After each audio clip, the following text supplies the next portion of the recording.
Hi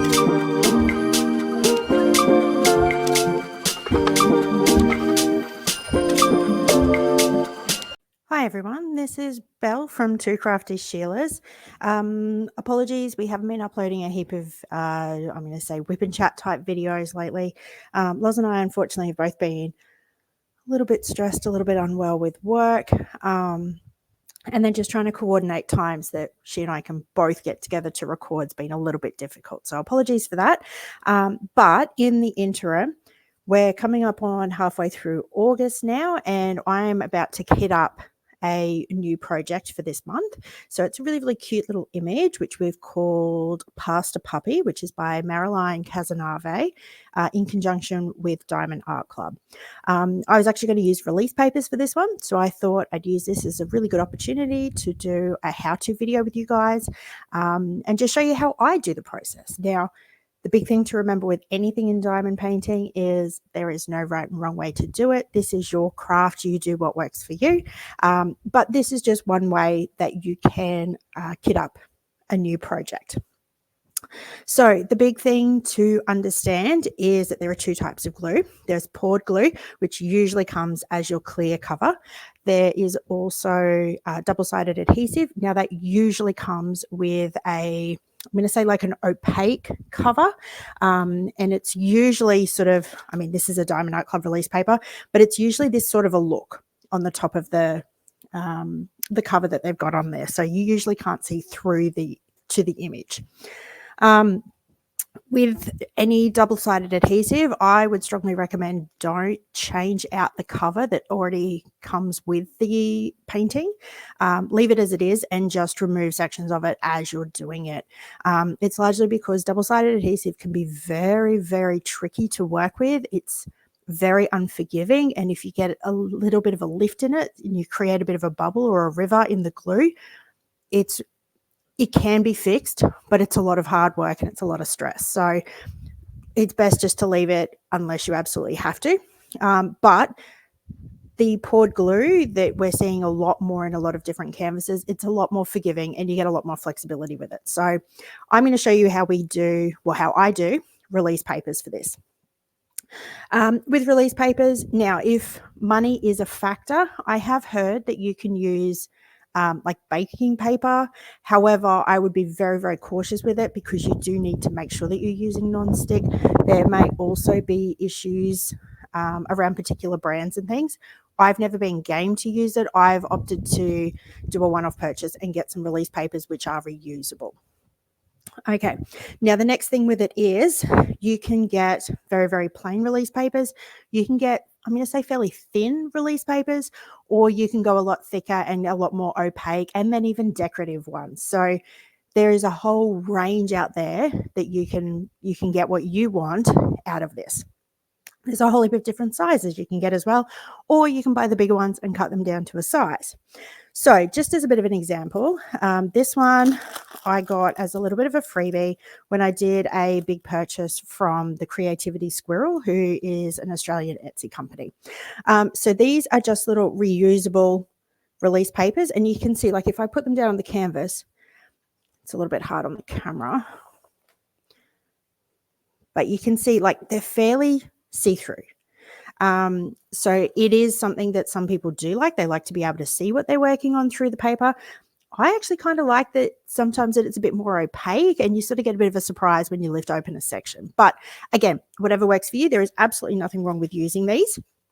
And the beautiful thing about these ones is they're actually reversible. So you can put either side down.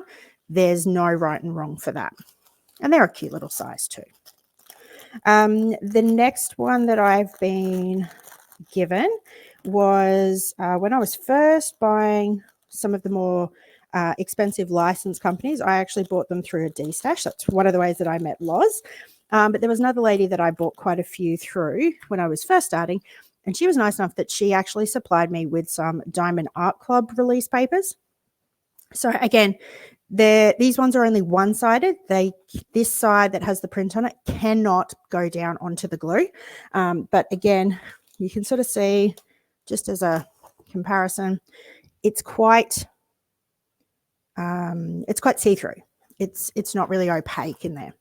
And you can see it, this one, I've actually cut it down to size because it was a full size one there.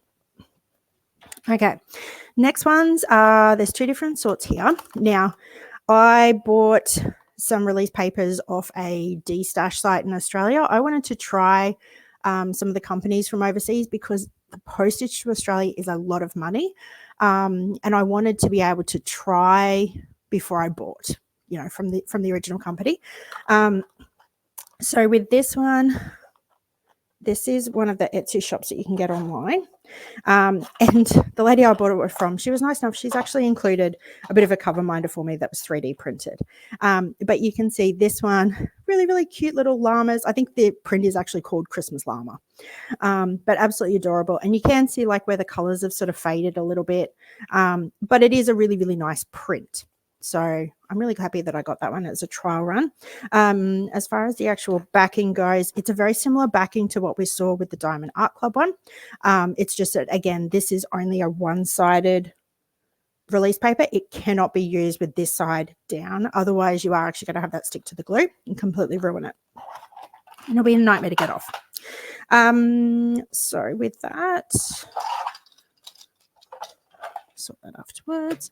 All right, the last one that we've got, again, is a decorative one. Now, I will admit, I only got this off Amazon, so I didn't pay a fortune for it.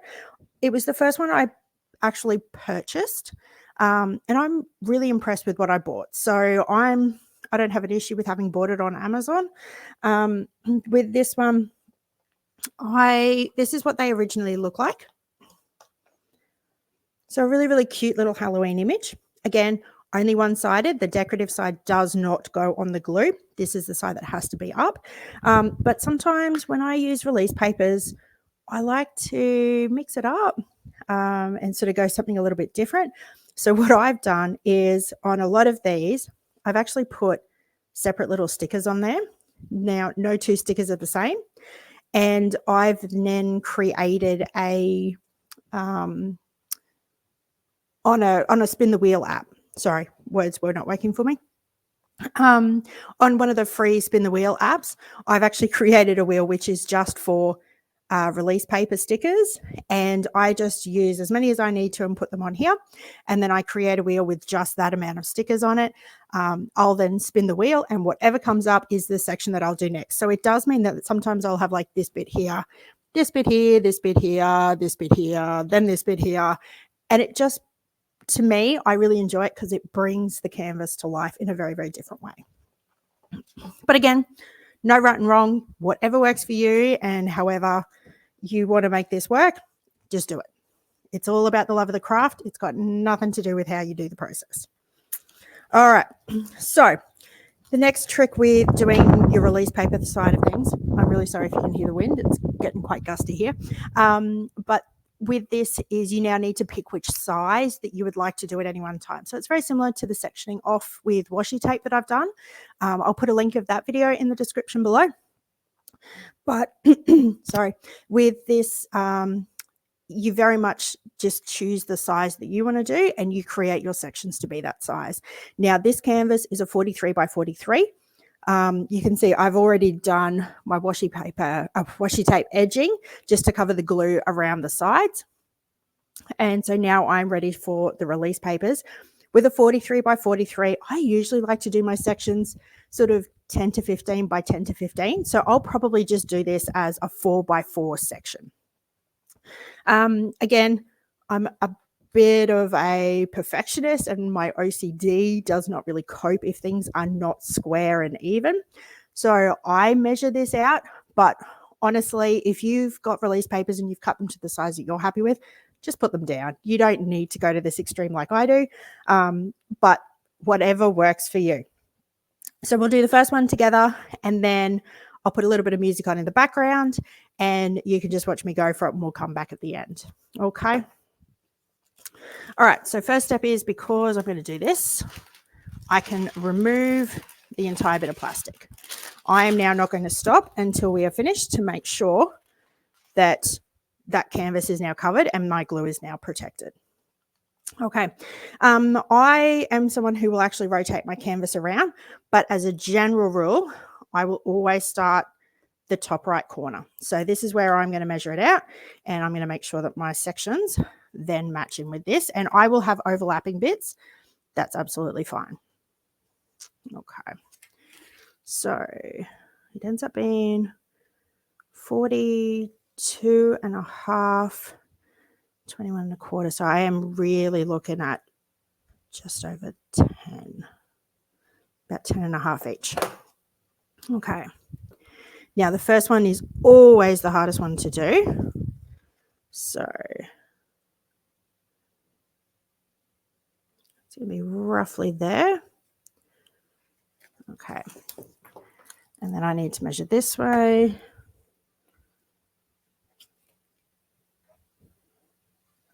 And it's about 42 and a half again. So give me another 10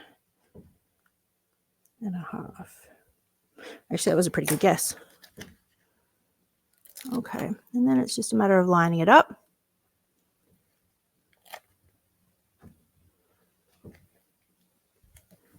And smoothing it down. Alrighty, that's one section done. And now I'm just going to measure out another 10 and a half section size.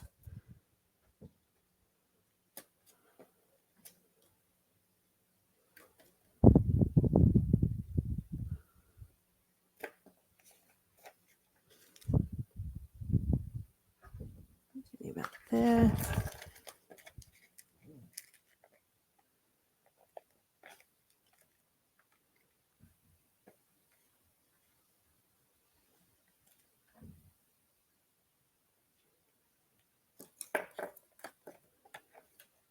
You can see it's always a little bit fiddly to start with.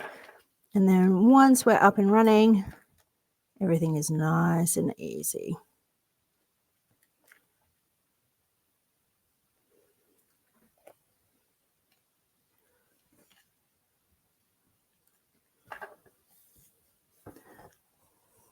Alrighty. There's the first two bits done. You can see I've only got a little bit of an overlap. That's because these ones are around about, where are we sitting at? Yeah, pretty close to the right width. So this should work out really, really well. So I will put on some lovely music for you in the short term, and we'll finish off the rest of this, and we'll come back at the end. So enjoy and bye.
Okay, so we're back.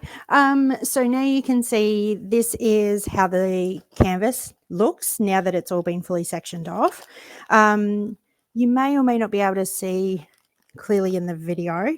My release papers were marginally too short to be able to comfortably cover the entire canvas. So there's half little rows that you can see on occasion in between the columns.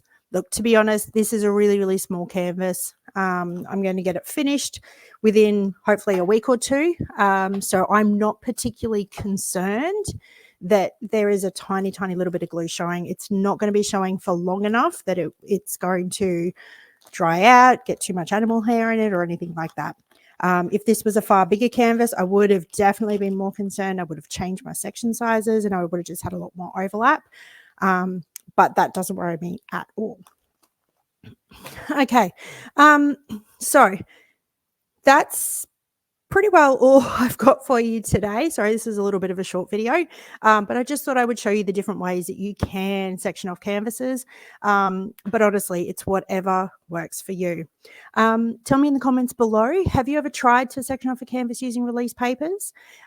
If so, how do you find it? Do you prefer it to sectioning off using your washi tape and leaving your plastic cover down? Do you section off at all?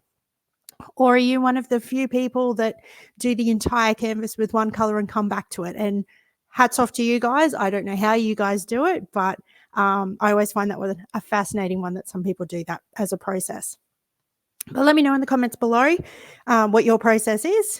And if you've got any other thoughts or comments, please add them. I'd love to keep learning as well. But other than that, I hope you all have a really good day. And if you liked this video, don't forget to give us a thumbs up. And if you do like what we're doing, please subscribe to our videos and just hit that notification bell so that you do get notified when we upload any new videos for you. Other than that, have a great day. Have a great week, guys. And we'll catch you in a video really soon. All right, thanks. Bye.